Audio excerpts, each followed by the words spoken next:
শাহরুল্লাহিল মুহাররম। মুহাররম হচ্ছে আল্লাহর মাস। সুবহানাল্লাহ। মুহাররম বলেন তো কার মাস? আল্লাহর মাস। আল্লাহর মাস। রমজানকে নবী করিম সাল্লাল্লাহু আলাইহি সাল্লাম আল্লাহর মাস বললেন না, অথচ রমজানে আল্লাহ পাক কোরআন নাযিল করছেন। এই মুহররম মাসের থেকে আরো মর্যাদাপূর্ণ মাস আছে জিলহজ মাস, যে মাসে আল্লাহ পাকের ফরজ বিধান মানে হজ আদায় করা হয়, সেই মাসটাকেও নবী করিম সাল্লাল্লাহু আলাইহি সাল্লাম আল্লাহর মাস বলেন না, মুহররমকে আল্লাহর মাস বলেছেন। বিশেষত মুহররম শব্দটার অর্থই হচ্ছে সম্মানিত। এই সম্মানিত মাস, মর্যাদাপূর্ণ মাস, এই দিককে ইঙ্গিত করে নবী করিম সাল্লাল্লাহু আলাইহি ওয়াসাল্লাম এই মাসের গুরুত্ব বোঝানোর জন্য শাহরুল্লাহ বলেছেন, আল্লাহর মাস বলেছেন বলে সুবহানাল্লাহ। যেমন আমরা জানি যে বাইতুল্লাহ বলতে কাবা ঘরকে বোঝানো হয়। পৃথিবীতে যত মসজিদ আছে সবগুলো আল্লাহর ঘর না? সবগুলো আল্লাহর ঘর, কিন্তু বিশেষ করে কাবা ঘরকে বাইতুল্লাহ কেন বলা হয়? এই কারণে বলা হয় যে সমস্ত মসজিদের উপরে সবচেয়ে শ্রেষ্ঠ মসজিদ হচ্ছে কাবা ঘর। এই কাবা ঘরের সম্মান বোঝানোর জন্য নবী করিম সাল্লাল্লাহু আলাইহি সাল্লাম সেটাকে বাইতুল্লাহ বলেছেন, আল্লাহ পাকও বাইতুল্লাহ বলেছেন। হযরতে সম্ভবত শুআয়ব আলাইহিস সালামের সময় যে ঘটনাটি ঘটেছিল, গোষ্ঠী হত্যা করেছিল তার জাতির লোকেরা, আল্লাহ পাক কোরআনে কারীমে সেই গোষ্ঠীটিকে নাকাতুল্লাহ বলছেন, আল্লাহর গোষ্ঠী। এই পৃথিবীতে যত পশু পাখি আছে সবগুলো তো আল্লাহ, না অন্য কেউ বানাইছে? কিন্তু আল্লাহ পাক আয়াতের ভিতরে নাকাতুল্লাহ বললেন, ওটা আল্লাহর গোষ্ঠী কেন বললেন? ওই গোষ্ঠীটার মর্যাদা বোঝানোর জন্য আল্লাহ পাক নাকাতুল্লাহ বলেছেন। সুবহানাল্লাহ। তো এই মাসের মর্যাদা, এই মাসের কি বক্তব্য, এই মাসের আমলের ব্যাপারে যেন উম্মতেরা সজাগ থাকে, এজন্য নবী করিম সাল্লাল্লাহু আলাইহি ওয়াসাল্লাম মুহররম মাসকে আল্লাহর মাস বলে উল্লেখ করেছেন বলে সুবহানাল্লাহ। সম্মানিত ভাইরা, এই মুহররম মাসের 9টি নাম রয়েছে। বলেন তো কয়টা নাম আছে? 9টা। আমরা শুধু সংক্ষেপে বলবো, এগুলো ইতিহাস করতে গেলে সময় হবে না। এক নম্বর নাম হচ্ছে মুহররম। মুহররম শব্দের অর্থ হচ্ছে সম্মানিত বা নিষিদ্ধ। সম্মানিত বা নিষিদ্ধ এই কারণে বলা হয় যে এই মাসে যুদ্ধ বিগ্রহ করা সম্পূর্ণরূপে হারাম ছিল, নিষিদ্ধ ছিল, যার কারণে এই মাসটিকে মুহররম বলা হয়। এই মাসটিকে আল্লাহর মাস বলা হয়। দ্বিতীয় নাম হচ্ছে শাহরুল্লাহ, আল্লাহর মাস। তৃতীয় নাম হচ্ছে আল মুতামির, পরামর্শের মাস। এই মাসটাকে এই কারণে পরামর্শের মাস বলা হয় যে জাহিলি যুগে আরবরা এই মাসে তারা যুদ্ধ বিগ্রহ করত না, কিন্তু পরবর্তী মাস থেকে যে যুদ্ধ বিগ্রহ করবে, কিভাবে যুদ্ধ করবে, এটা তারা সব পরামর্শ করত এই মুহররম মাসে। আবার ব্যবসা বাণিজ্য কিভাবে করবে, চুক্তি কিভাবে করবে, সেগুলো সম্পর্কে তারা সব পরামর্শ করত এই মুহররম মাসে, যার কারণে এই মাসটিকে আল মুতামির তথা পরামর্শের মাস বলা হয়। এই মাসটির আরেকটি নাম হচ্ছে মুহররম সফর। মুহররমের পরে কোন মাস? সফর মাস। এই দুইটা মাসকে একসাথে আল আসফারান বলা হয়। মুহররম মাস আর সফর মাস, এই দুই মাসকে আল আসফারান বলা হয়। মানে সফর শব্দের দ্বিবচন হচ্ছে আল আসফারান। তো মুহররম মাসকে মুহররম সফর বলা হয়। আর পরের যে মাস সফর মাস, এই সফর মাসটাকে সফর আল খালা বলা হয়। তো সম্মানিত ভাইরা, তাহলে তৃতীয় চতুর্থ নাম হচ্ছে মুহররম মাসের মুহররম সফর।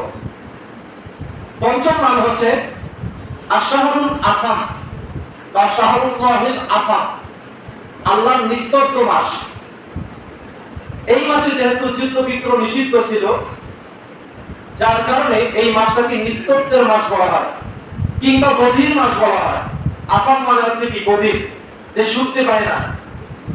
আল্লাহ পাক কোরআনে কারীমে বলেছেন, সুম্মুন বুকমুন উমিয়ুন ফাহুম লা ইয়ারজিউন, যারা হেদায়েতের পথে চলে না, আল্লাহর বিধান যারা বুঝে না, আল্লাহ পাক যারা আল্লাহর বিধান শোনার পর না শোনার ভান করে, এদেরকে আল্লাহ পাক সুম্মুন বলছেন, মানে এরা শোনে না, এরা বধির।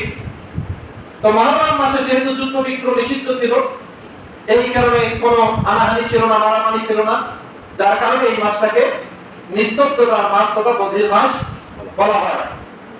ষষ্ঠ নাম হচ্ছে আল আসলাহ। এই আসলাহ শব্দের অর্থ হচ্ছে বধির। মূলত যে আসাম যে নামটি, এইটার ভাষান্তর মানে ভাষাগত রূপান্তর হচ্ছে আসলাহ। এই আসলাহ শব্দের অর্থ হচ্ছে বধির। এরপরে এই মাসের সপ্তম নাম হচ্ছে নাতেক। নাতেক হচ্ছে যে কথা বলে, ঘোষণা করে।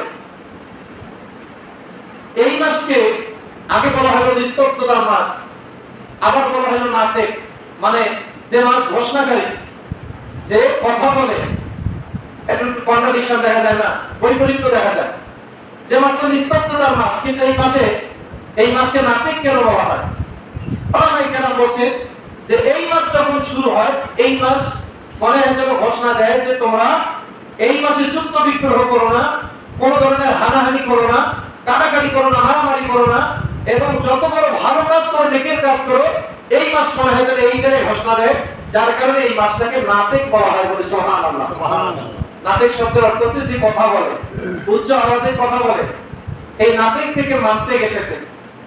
মান্তেক যে যুক্তিবিদ্যা আমরা বলি, এই যুক্তিবিদ্যার আরবি হচ্ছে মান্তেক, যেটা এই মাতুর শব্দ থেকে এসেছে।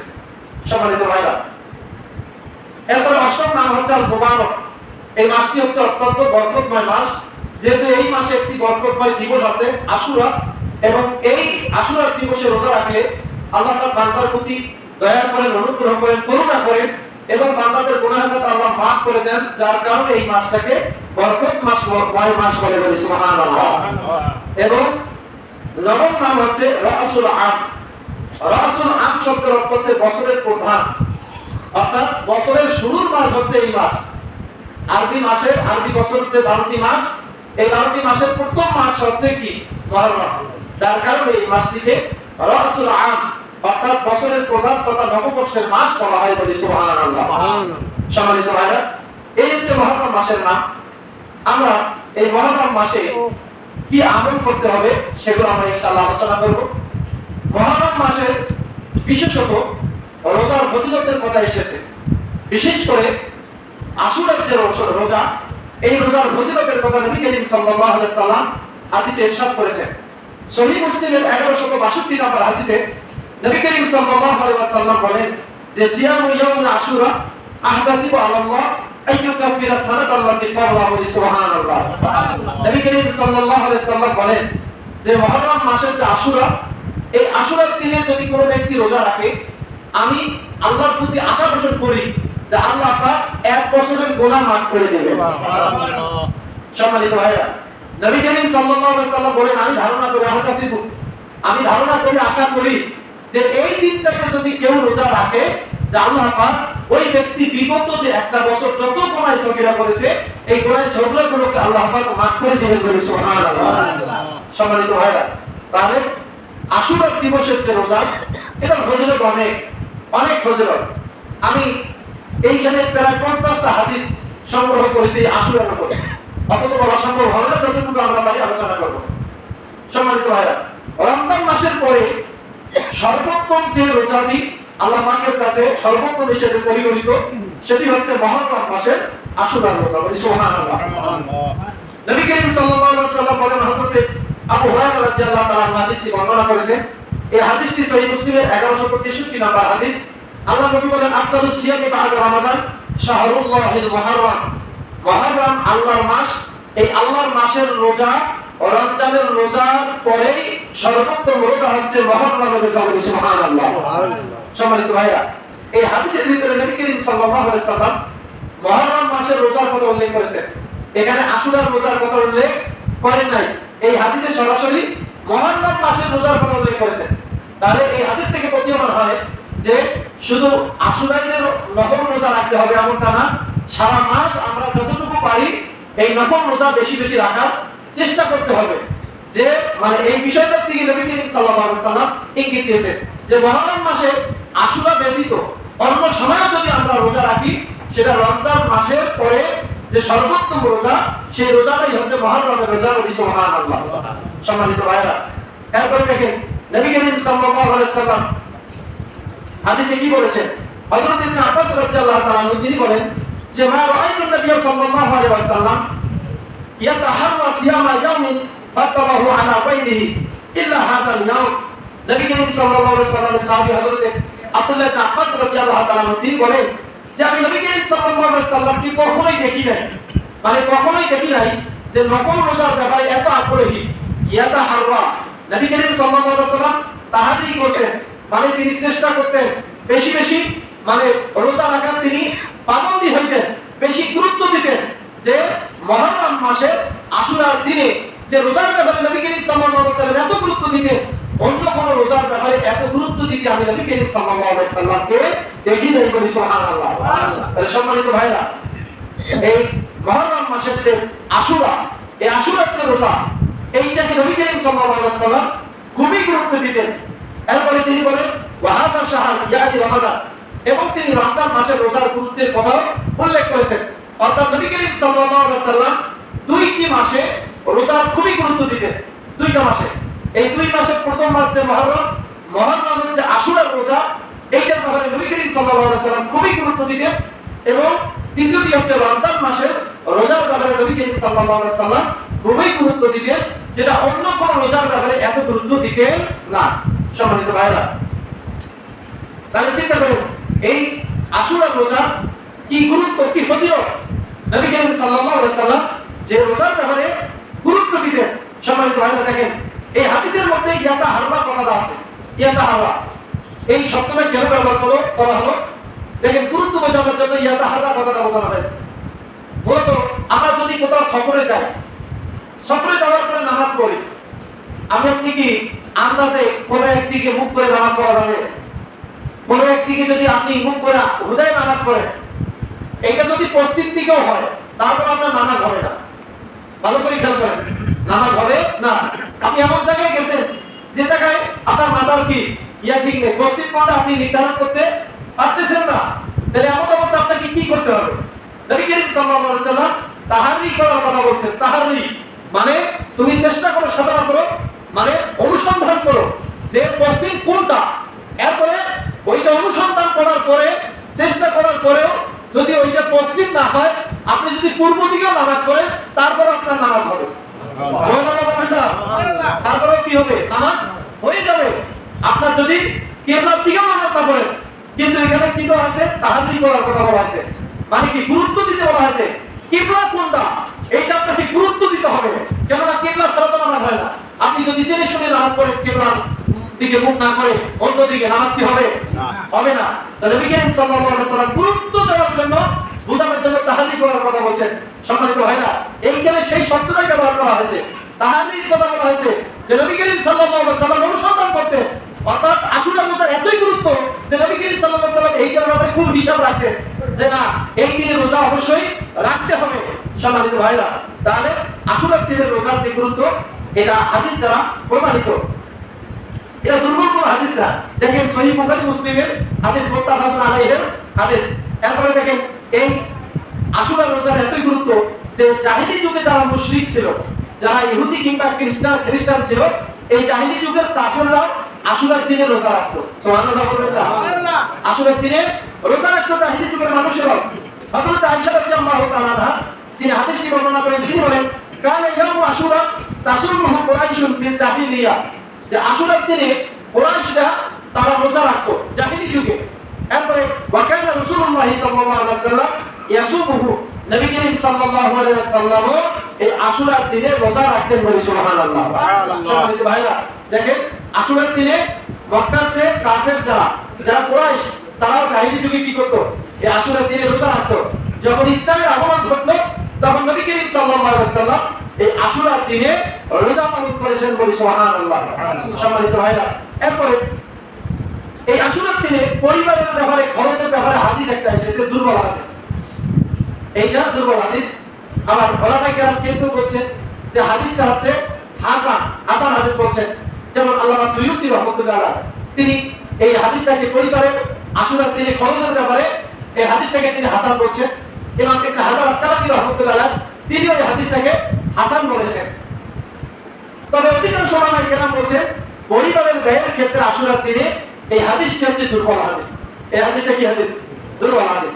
নবী করিম সাল্লাল্লাহু আলাইহি ওয়াসাল্লাম বলেন যে মান আসা আলা ইয়ালিহি ইয়াউম আশুরা, যদি কোনো ব্যক্তি আশুরার দিনে তার পরিবারের জন্য খাবারের ব্যবস্থা করে, ভালো খাবার তার পরিবারের জন্য বেশি বেশি ব্যয় করে, ওয়াসাল্লাহু আলাইহি সাইরা সানাতিহি, তাহলে আল্লাহ পাক গোটা বছর তাকে প্রাচুর্যতা দান করে, তাকে সচ্ছলতা দান করে। সুবহানাল্লাহ। সম্মানিত ভাইরা, ওলামায়ে কেরাম বলছেন এই হাদিসটি হচ্ছে আমলযোগ্য। কেন না?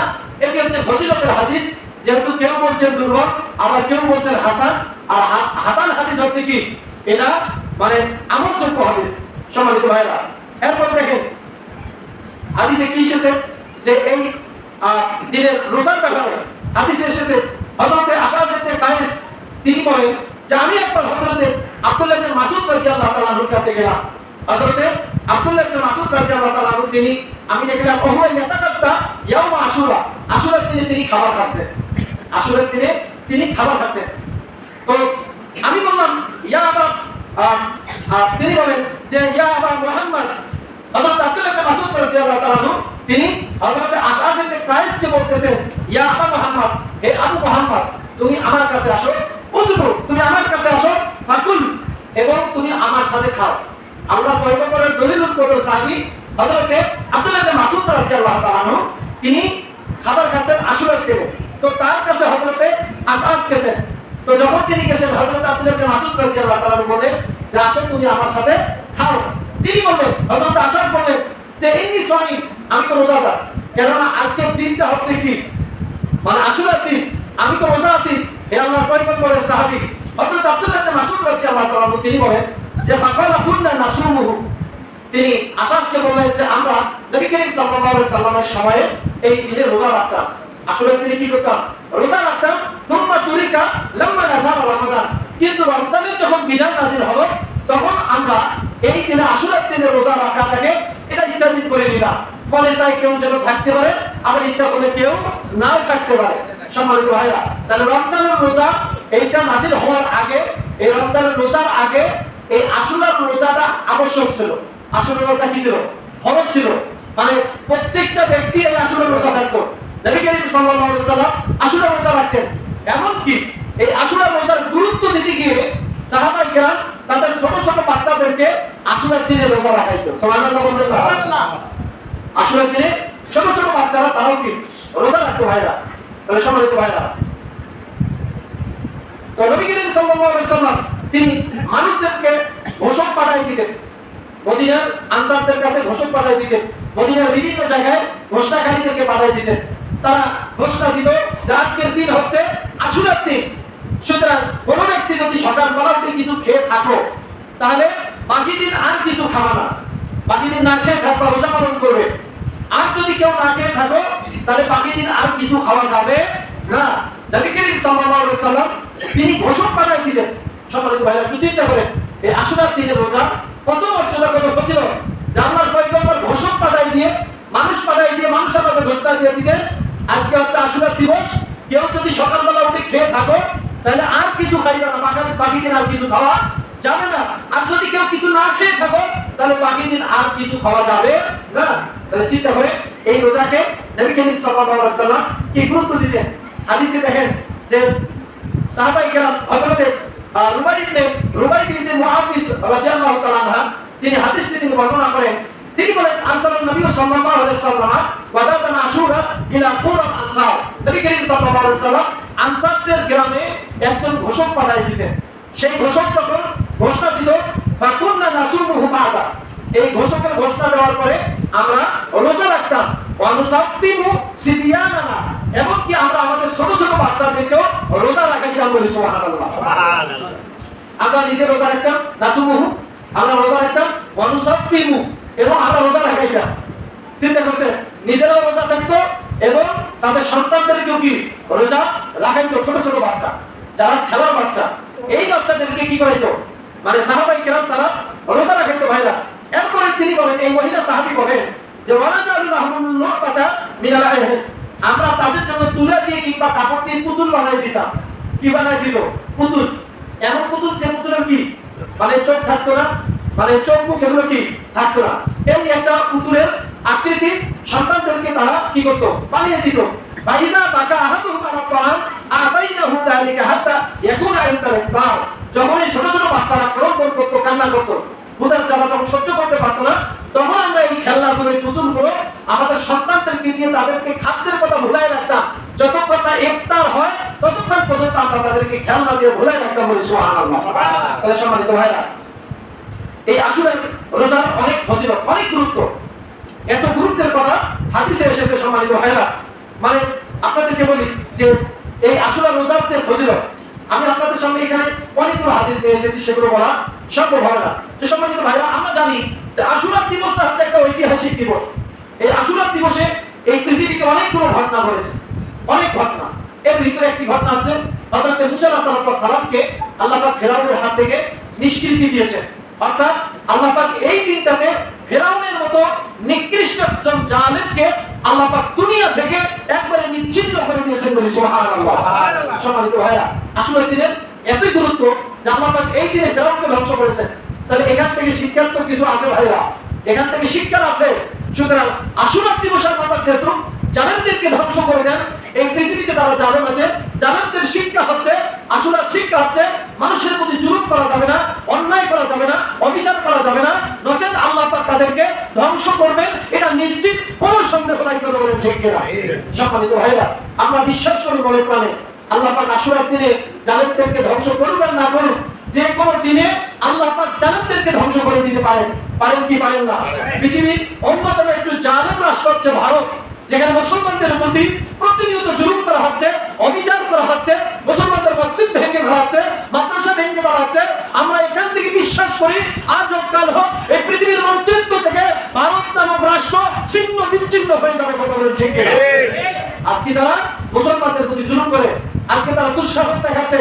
তারা নাকি রংপুর থেকে তাদের যারা বিশেষজ্ঞ রাজনীতিবিদ, তারা বলতেছে হয় মানে রংপুরকে তারা কিনে নাও, মানে রংপুরকে কিনে নাও, নচেত জোর করে সেনাবাহিনী পাঠায় রংপুরকে দখল করে নাও। বলে নাউজুবিল্লাহ। আজকে তারা গায়ের ধরে বাংলাদেশ দখল করতে চায়, কখনো কখনো সিলেট দখল করতে চায়, আবার কখনো কখনো চট্টগ্রাম দখল করতে চায়। আমরা বলি এইটা মানে হায়দ্রাবাদ না, যে জোর করে জুলুম কইরা হায়দ্রাবাদ তোমরা টেকনিক করে দখল করে নিবা, এটা মিজোরাম না, মণিপুর না, এটা হচ্ছে বাংলাদেশ। বাংলাদেশের দিকে যদি নজর দেওয়া হয় তাহলে ভারত নিশ্চিত, এটা কথা বিশ্বাস করেন, ছিন্ন ভিন্ন হয়ে যাবে পৃথিবীর মানুষ।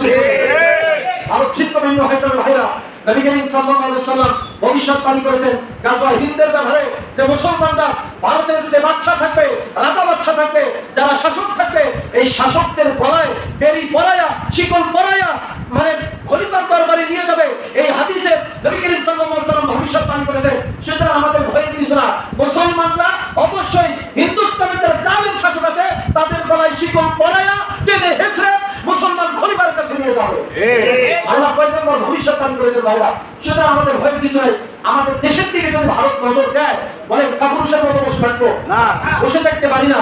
ভারতকে চুল পরিমাণ আমরা জায়গা দেবো না, দিতে পারি না। ৭১ সালে যেমন আমরা রক্ত দিয়েছি, আবার আরেকটা ৭১ সংগঠিত হবে। বাংলার জমিন, চুল পরিমাণ জমিন আমরা ভারতকে দিয়ে দেবো না। সম্মানিত ভাইরা, আজকে তারা মানে দাঙ্গা লাগানোর জন্য পলাশবাড়িতে কি করতেছে, বিশাল একটা রাম মন্দির তৈরি করছে, রামের মূর্তি তৈরি করে, এবং দেখেন তারা ঘোষণা দিচ্ছে যে বাংলাদেশের কারো ক্ষমতা নাই এই রাম মন্দির, রামের মূর্তিকে ভেঙে দেওয়ার ঘোষণা দিচ্ছে। দেখেন মানে তারা কিভাবে দাঙ্গা লাগানোর পায়তারা করতেছে। আজকে বাংলাদেশকে অস্থিতিশীল করার জন্য ভারত যত রকমের চক্রান্ত, সেই চক্রান্ত করে যাচ্ছে। তার চক্রান্তের একটা অংশ হচ্ছে পলাশবাড়িতে রাম মন্দির, রামের মূর্তি। কথা বলেন ঠিক কিনা? সুতরাং ভাইরা, আমাদেরকে সজাগ থাকতে হবে। এই রাম মূর্তি বাংলার জমিনে প্রকাশ্যে থাকতে পারে না, থাকতে পারে না ভাইরা। এজন্য আমাদের বসে থাকলে চলবে না, এটার বিরুদ্ধে সোচ্চার থাকতে হবে। এই রাম মূর্তি প্রকাশ্যে থাকতে পারে না, এত বড় রাম মূর্তি বাংলার জমিনে থাকতে পারে না, শাহজালালের জমিতে থাকতে পারে না, মুসলমানদের জমিতে থাকতে পারে না। আমরা ইব্রাহিমের সন্তান, সুতরাং এই রাম মূর্তিকে অচিরে আমরা ভেঙে ফেলতে প্রস্তুত আছি, এটা টিকে থাকতে দেবো না। আজকে তারা ঘোষণা দিচ্ছে কি, যে রাম মূর্তি যদি ভাঙার চেষ্টা করে, দুঃসাহস দেখায়, তাহলে তারা মুসলমানদের বিরুদ্ধে তারা যুদ্ধ করবে। ভাইরা চিন্তা করেন কত বড় তারা ষড়যন্ত্র করতেছে। আর আমরা আমাদের দেশে কিছু মুনাফিক আছে, মুসলমান মুনাফিক আছে না? ভাই আমি অবাক হয়ে যাই, ভারতের মুসলমান তাদের প্রতি জুলুম করা হচ্ছে, অবিচার করা হচ্ছে, এরপরও তারা দেশপ্রেমিক, তাদের ভারতকে তারা ভালোবাসে। আর আমাদের দেশের মুসলমান মুনাফিক, এই মুনাফিকরা ভারতের প্রতি এত দরদ, এত ভালোবাসা, মানে বলাই বাহুল্য। এরকম মুনাফিক আছে না? আজকে বলে যে পাকিস্তান প্রীতি, আমরা মানি পাকিস্তান জুলুম করেছে, কিন্তু পাকিস্তান হচ্ছে মুসলিম কান্ট্রি। ভারত যদি দখল করতে চায় বাংলাদেশ, তাহলে পৃথিবীর সর্বপ্রথম যে দেশটা আপনি খাতায় কলমে লিখে রাখেন যে দেশটা বাংলাদেশের পাশে দাঁড়াবে, সেটা হচ্ছে পাকিস্তান। সেটা পাকিস্তান। আপনি মুনাফিক বিশ্বাস করেন না করেন, ভারত কখনো আমাদের বন্ধু হতে পারে না। ভারত স্বাধীন করেছে এই দেশ তার নিজের সুবিধার জন্য, মুসলমানকে দুর্বল করার জন্য। ভারত যদি এই বাংলাদেশকে তার মানে বন্ধুই হইতো, তাহলে 71 সালে হাজার হাজার মানুষ হত্যা হতো না। আপনারা কি জানেন? সেই সময়ের পত্রিকাগুলো দেখেন, আজকে সেগুলো বের হয়ে আসতেছে। 71 সালে যে পত্রিকাগুলো ছিল, মানে পাকিস্তানিরা যত মানুষ পাচ্ছে, ভারতীয়রা তত মানে তার চেয়ে বেশি মানুষ পাচ্ছে বাংলাদেশে। কি বলেন? তারা মুসলমানদের প্রতি হাজার হাজার মুসলমানকে পাচ্ছে ভারতীয়রা, এই বাংলাদেশের মুসলমানকে পাচ্ছে ভাইরা। তৎকালীন সেই পত্রিকাগুলো খুলে দেখেন, সেগুলো এখন বের হয়ে আসতেছে। আপনি মনে করেন যে ভারত আমার বন্ধু? আপনার ভারত বন্ধু কখনোই হতে পারে না। একটু বিপদে পড়লে দেখেন ভারত আপনার কেমনে বাঁচবে। সম্মানিত ভাইরা, এগুলো চিন্তায় রাখতে হবে আমাদেরকে। সম্মানিত ভাইরা, এরপর দেখেন আমরা যে কথাটি বলছিলাম যে আশুরার দিনের যে শিক্ষা, এই দিন আল্লাহ পাক পৃথিবীর সবচেয়ে একজন বড় কাফের ফিরআউনকে ধ্বংস করে দিয়েছে। ফিরআউনকে ধ্বংস করে দিয়েছেন ভাইরা। এরপরে দেখেন আরেকটি ঐতিহাসিক কারণ হচ্ছে এই দিনে মক্কার যে কাফেররা তারা কি করতো, যে এই আশুরার দিনে তারা কাবা ঘরে গিলাপ পড়াইতো। সুবহানাল্লাহ বলে কাবা ঘরে কি করতো? গিলাপ পড়াইতো এই আশুরার দিনে। হযরত আয়েশা রাদিয়াল্লাহু তাআলা তিনি হাদিসটি বর্ণনা করেন, তিনি বলেন যে কানু ইয়াসুন্নুনা আশুরা ক্বাবলা আইয়ুফরাদা রমাদান। রমজান মাসের পূর্বে আশুরা রোজা এটা রাখা ফরজ ছিল। ওয়া কানা ইয়াওমান তুসতারু ফীহিল কাবা, এবং আশুরা দিবসে কাবা ঘরকে গিলাপ পরানো হতো। সুবহানাল্লাহ। তাহলে সম্মানিত ভাইরা, এই আশুরার দিনের মানে মর্যাদা আছে, ফজিলত আছে, এটাকে অস্বীকার করা যাবে না। তো আসুন আগামী শুক্রবার সম্ভবত আশুরা, আমরা 9 তারিখ একটা রোজা বৃহস্পতিবার এবং 10 তারিখ শুক্রবার, যদি 9 তারিখ রাখতে না পারি শুক্রবার এবং পরের যে 11 তারিখ মিলাইয়া 2টা রোজা রাখার আমরা চেষ্টা করবো ইনশাআল্লাহ। সম্মানিত ভাইরা, সময় যেহেতু শেষ, আমরা শুধু দানের ব্যাপারে একটা আয়াত আলোচনা করবো। আর আছে সময় আছে তো না? এখনো 3-4 মিনিট আছে। আপনারা জানেন যে আমাদের মসজিদের কাজ চলছে, আলহামদুলিল্লাহ চলমান কাজ চলছে, আপনারা দেখছেন। তো আমাদের ভাইরা, যে আমি কমিটির সাথে কথা বলে যতটুকু জানতে পেরেছি, যে আমাদের যে অ্যামাউন্ট, ওই অ্যামাউন্ট এই কাজের কাছে কিছুই না। যেখানে 5.5 কোটি টাকা লাগবে, মানে আন্ডারগ্রাউন্ড যেটা, মানে যা ফ্লোর গ্রাউন্ড যেটা, এইটাতে প্রায় 1.5 কোটির মতো টাকা লাগবে। এই এত টাকা আমাদের কিভাবে আসবে? এটা আপনাদের পকেট। আমরা বিশ্বাস করি আপনাদের পকেটে হচ্ছে মসজিদের ব্যাংক, তাই না? তো আমাদের কমিটির লোকেরা তারা কি দিয়েছে, মানে যেটি ইসরায়েলের মসজিদের দিয়েছে, সেখানে আপনার ব্যাংকের অ্যাকাউন্টও আছে, অ্যাকাউন্ট নাম্বার আছে এবং বিকাশ কত নাম্বার আছে। সম্মানিত ভাইরা, দেখেন যে এই যে দানের ব্যাপারে আল্লাহ পাক কোরআন কারীমে কি বলছেন, মানে আল্লাহ পাক কোরআন কারীমের সূরা বাকারায় একটা আয়াতের উদাহরণ দিয়েছেন, দানের উদাহরণ। এইটাকে অলংকার শাস্ত্রের পরিভাষায় বলা হয় আল ইস্তিআরা আত তামসিলিয়া, মানে রূপক ভাবে আল্লাহ পাক দানের যে কি একটা ফজিলত, এটা অলংকারিক ভাবে তুলে ধরেছেন। আল্লাহ পাক বলেন মাসালুল্লাযিনা ইউনফিকুনা আমওয়ালাহুম ফি সাবিলিল্লাহ কামাতালি হাব্বাতিন আম্বাতাত সাবা সানাবিলা ফি কুল্লি সুবরাতিন মিয়াতু হাব্বা। আল্লাহ পাক বলেন আল্লাহর রাস্তায় যারা দান করে তাদের উদাহরণ, তাদের উপমা হচ্ছে একটা বীজ দানার মতো। বলেন কি দানার মতো? বীজ দানা। এই বীজ দানা থেকে যখন একটা বীজ দানা কামাতালি হাব্বাতিন আম্বাতাত সাবা সানাবিলা, যে বীজ দানা 7টা শীষ বের করে। বলে একটা বীজ থেকে কয়টা শীষ বের হয়? 7টা। ভালো করে খেয়াল করেন, আপনি বীজ ফেলছেন একটা, মানে শীষ বের হয়েছে কয়টা? 7টা। আল্লাহ পাক কত চমৎকার উদাহরণ দিচ্ছে ভাইরা। আচ্ছা বলেন, আমরা যখন বীজ বুনতে চাই, আমাদের মনের মধ্যে এই ধারণা থাকে যে আমি একটা বীজ বুনতেছি, এখান থেকে শত শত আমি শস্য দানা পাবো, এটা আমরা আশা করি কি করি না? করি ভাইরা। দেখেন আল্লাহ পাক কত চমৎকার ভাবে, মানে একটা বীজ দানার সাথে কৃষি কাজে করলে পরে আমরা ধান দাঁড়ি মানে কতগুলো, এই যে 5 কেজি 10 কেজি, সেইখান থেকে আমরা 100 মণ কিংবা 50 মণ ধান পাই। 5 কেজি ধানে 50 মণ ধান পাই ভাইরা। চিন্তা করেন আল্লাহ পাক কত চমৎকার একটা উদাহরণ দিয়েছেন, যে বীজ দানা জমিনে ফেললে পরে এইখান থেকে যে রকমের মানে একটা থেকে শত শত বীজ দানা অঙ্কুরিত, মানে বীজ দানা বের হবে, অনুরূপভাবে কেউ যদি আল্লাহর রাস্তায় দান করে এইখান থেকে শত শত সে সব পাইতে থাকবে। সুবহানাল্লাহ। সম্মানিত ভাইরা, একটা বীজ দানা থেকে 7টা শীষ, আর 7টা শীষে আল্লাহ পাক বলেন বিকুল্লি সুবতুলাতিন মিয়াতু হাব্বা, প্রত্যেকটা শীষে 100 করে দানা থাকে। প্রত্যেক শীষে কয়টা দানা? 100। তাহলে 7টা শীষে 700, মানে কাটছেন কয়টা? একটা। দানা ভাইছেন কয়টা? 700টা। এইটা পাইলেন, এইটা পাবেন আপনার, মানে নিয়াত যেরকম হবে 1 থেকে 700 পর্যন্ত। আপনার নিয়াত যদি আরো টাকাভুক্ত হয়, আল্লাহ পাক বলে আমি আল্লাহ পাক সেই সওয়াবটাকে আর কোন সংখ্যার মধ্যে রাখবো না। আল্লাহু ইউদাইফু লিমান ইয়াশা, আল্লাহ পাক যার যতবারই মানে নিয়াত পরিশুদ্ধ হবে, সেই নিয়াত অনুযায়ী আল্লাহ পাক সেটাকে বহুগুণ বাড়াই দিবেন বলে সুবহানাল্লাহ। সম্মানিত ভাইরা, এখানে ওলামায়ে কেরাম এই আয়াতের ব্যাখ্যায় তারা বিভিন্ন রকমের মানে ব্যাখ্যা দিয়েছেন। যেমন আল্লামা সাদি রাহমাতুল্লাহ তিনি বলছেন যে এইখানে আল্লাহ পাক এই বিজদানার সাথে উদাহরণ দেওয়ার মানে বুঝিয়েছেন এইটা এই কারণে যে তাসকু ওয়া তামনু ইনদাল্লাহি হাত্তা তাকুনা কামসালিল জিবাল, মানে এই যে দানটাকে আল্লাহ পাক কৃষি কাজের সাথে দানের সাথে তুলনা করেছেন এই কারণে যে এই দানের মাধ্যমে আল্লাহ পাক বুঝাইতে চান 1 টাকা যদি কেউ দান করে সেই দানটাকে আল্লাহ পাক বাড়াইতে পাহাড়ের সমান করে দেন বলে সুবহানাল্লাহ। আল্লাহ পাক এই কারণে বীজ দানের সাথে এইটা তুলনা দিয়েছেন বলে সুবহানাল্লাহ। সম্মানিত ভাইরা, আসুন আল্লাহর রাস্তায় যদি আমরা 1 টাকা দান করতে পারি, আল্লাহর ঘরে দান করতে পারি, আল্লাহ পাক সেইটাকে পাহাড় পরিমাণ করে দিতে পারেন কি পারেন না? আল্লাহ পাক আমাদেরকে বেশি বেশি দান করার তৌফিক দান করে দিন। আল্লাহ আমিন। যারা তারা চলে করেন সুবহানাল্লাহ।